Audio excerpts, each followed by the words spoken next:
ላንተ አይገባም አባ።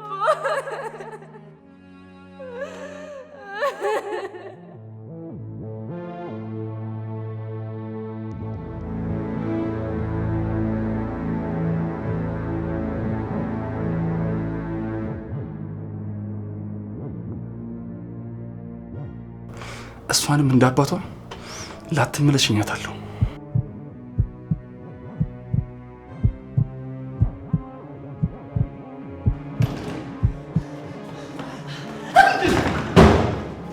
ያ ብልጡ አይበገር አባትሽን እንኳን ደፍቼዋለሁ። ለካ እስካሁን አልተዋወቅንም። ስምሽ ማን ነው? ኤልዳና።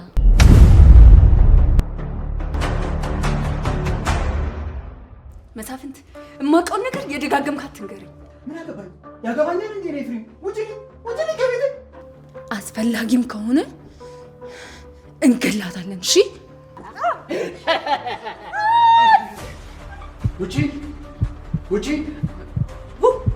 ውጪ ና። ቃና ለምንድን ነው በሩን ማከፍችው? ለምንድን ነው በሩን ያልከፈችው?